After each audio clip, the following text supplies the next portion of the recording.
আসসালামু আলাইকুম, আশা করি সকলে ভালো আছেন। তো কয়েকদিন আগে আমি আপনাদের মাঝে একটি ভিডিও দিয়েছিলাম এবং সেখানে আপনাকে দেখিয়েছিলাম যে আমার বাসার যে কোয়েল পাখিগুলো রয়েছে, সেই কোয়েল পাখিগুলো থেকে যে আমি ডিমগুলো পাচ্ছি সেগুলো একত্রিত করে রাখতেছিলাম এবং 200টি ডিম হওয়ার পর আমার বন্ধুর ইনকিউবেটর মেশিনে দেই বাচ্চা ফোটানোর জন্য। তো আপনাদেরকে আমি 16 থেকে 17 তারিখে এটির আপডেট দিতে চেয়েছিলাম যে বাচ্চা বেরোবে, এরকম একটা আশা করতেছিলাম, বাট 16 থেকে 17 তারিখে আমি বাচ্চা পাইনি, যার ফলে আপনাদেরকে আপডেট দিতে পারিনি। তো 18 তারিখ রাতের বেলা আমার বাচ্চাগুলো বের হয়, তখন আমাকে আর কি রাতের বেলা ফোন দেয়। তো আমার বন্ধুর বাসা যেহেতু অনেক দূরে ছিল, যার বাসায় ইনকিউবেটর মেশিনটি রয়েছে, তার জন্য আমি যেতে পারি নাই। তারপরের দিন 19শে ডিসেম্বর আমি তাদের বাসায় যাই এবং বাচ্চাগুলো নিয়ে আসি।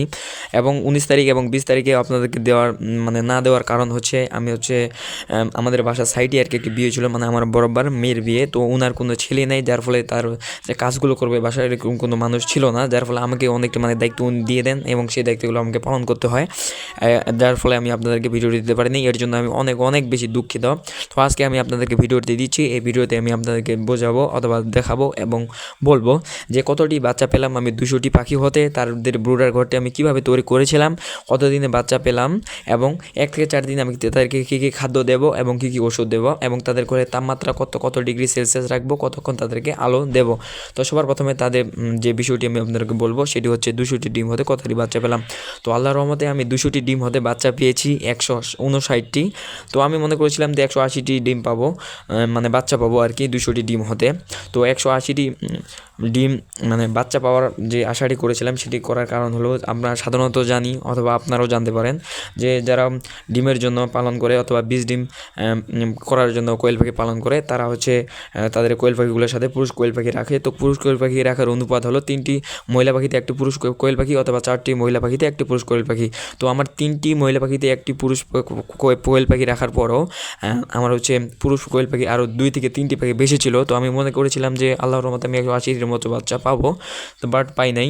তার কিছু কারণ রয়েছে, তার কারণগুলো হলো বাচ্চাগুলো কিছু বাচ্চা আমি দেখলাম যে ডিমের ভিতরে মারা গিয়েছে, কারণ সে ডিমগুলো ফেটে বের করে দিতে লাগতো। তো সে কাজটি করে নাই, আমার বন্ধু সে কাজটি করে নাই, হয়তো সেও কিছু কাজে ব্যস্ত ছিল। তো তাকে আমি দোষ দেবো না, আল্লাহর রহমতে যেগুলো পেয়েছি এগুলোতে আমি অনেক খুশি।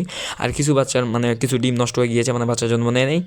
আর তারপরে আমি বাচ্চাগুলো পেলাম কত দিনে, তো বাচ্চাগুলো আমি পেয়েছি 18 দিনে। সাধারণত কোয়েল পাখির বাচ্চা ফুটতে সময় লাগে 18 দিন।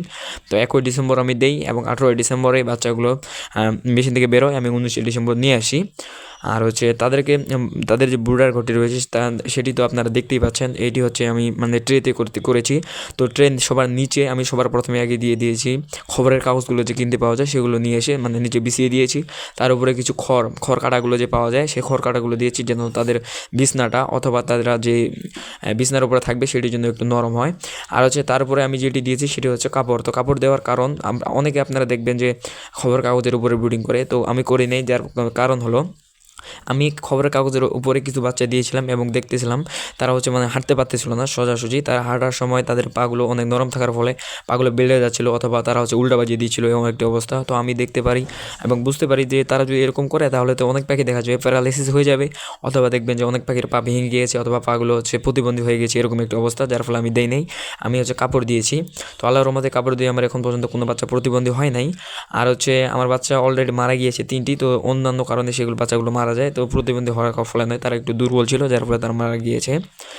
আর অবশ্যই আপনারা যেটি করবেন সেটি সাইডগুলোতে অবশ্যই এমন করে রাখবেন যেন বাতাস চলাচল ঠিকমতো না করতে পারে। আর যেহেতু এখন ঠান্ডার সময়, বাতাস যেন ঠিকমতো চলাচল করতে না পারে, এই বিষয়টি খেয়াল রাখবেন, সরাসরি বাতাস যেন তাদের গায়ে না লাগে, নাহলে কিন্তু অনেক বাচ্চা মারা যাবে। আর তাদের ঘরে যে তাপমাত্রা রয়েছে সেটি রাখবেন আপনারা 35 ডিগ্রি সেলসিয়াস অথবা 35 ডিগ্রি সেলসিয়াসের কাছাকাছি। আপনারা কীভাবে বুঝবেন যে আপনাদের পাখিগুলোকে বেশি হিট লেগেছে অথবা ঠান্ডা লাগতেছে, এরকম একটা অবস্থা? যখন আপনারা দেখবেন যে আপনাদের পাখিগুলো লাইটের কাছে চলে এসেছে, তখন অবশ্যই বুঝবেন যে পাখিগুলো ঠান্ডা লেগেছে। তখন একটু লাইটটির পাওয়ার বাড়িয়ে দেবেন অথবা লাইটটি একটু নিচা করে দেবেন অথবা বেশি ওয়াটার লাইট দেওয়ার চেষ্টা করবেন। আর যখন দেখবেন যে পাখিগুলো লাইট থেকে অনেক দূরে সরে যাচ্ছে অথবা লাইটের কাছাকাছি আসতে চাচ্ছে না, তখন মনে করবেন যে পাখিগুলোর অনেক বেশি গরম লেগেছে। তখন আপনারা যেটি করবেন, অবশ্যই লাইটটি উপরে একটু উঠিয়ে দিবেন। আর এখন যেহেতু ঠান্ডার সময়, সেহেতু আমি নিচু কাপড় দিয়েছি এবং তার উপরে যে মুখটা রয়েছে বাতির উপরেও আমি কাপড় দেওয়ার চেষ্টা করেছি, যাতে করে বাতাসটি সরাসরি না ঢুকতে পারে। আর গরম গরম বাতাসটা সরাসরি বেরোতে না পারে, অল্প অল্প করে বেরোয়, এরকম একটি অবস্থা। উপরে হচ্ছে কাপড় দিয়েছিলাম, তো সেই কাপড়টিও আপনাদেরকেও দিতে লাগবে যদি ঠান্ডার সময় ব্রুডিং করেন, তো কাপড় দিবেন।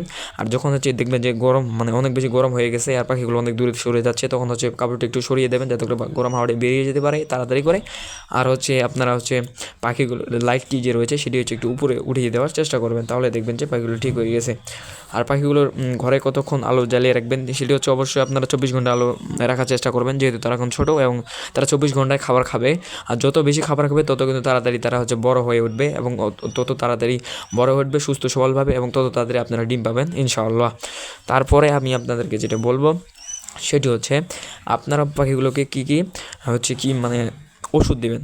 তো খাদ্যগুলো পাখিগুলোকে যে ওষুধগুলো দেবেন সেটি হচ্ছে লাইসোবিট। পাখিগুলো বুডার করে আনার সাথে সবার প্রথমে আগে যেটি করবেন সেটি হচ্ছে পানি দিবেন। সবার প্রথমে কিন্তু খাদ্য দিবেন না, পানি দিবেন। তো পানি দেওয়া 4-5 মিনিট পর খাদ্য দেওয়ার চেষ্টা করবেন, নাহলে কিন্তু দেখবেন পাখিগুলো গলা আটকে পাখি মারা যাবে। তো প্রথমে এই পানিতে শুধু লাইসোবিট 1 গ্রাম 1 লিটার পানিতে দিয়ে আমাদের সুন্দর মতো মিক্সড করে দিয়ে তারপর তাদেরকে খেতে দেবেন, তাহলে দেখবেন তারা পানিটা খেবে এবং তাদের গলার যে শুকনাটা রয়েছে সেটি চলে যাবে, এবং তারপরে যদি খাদ্যটা খায় তাহলে তাদের গলার বাঁধার কোনো সম্ভাবনা নেই।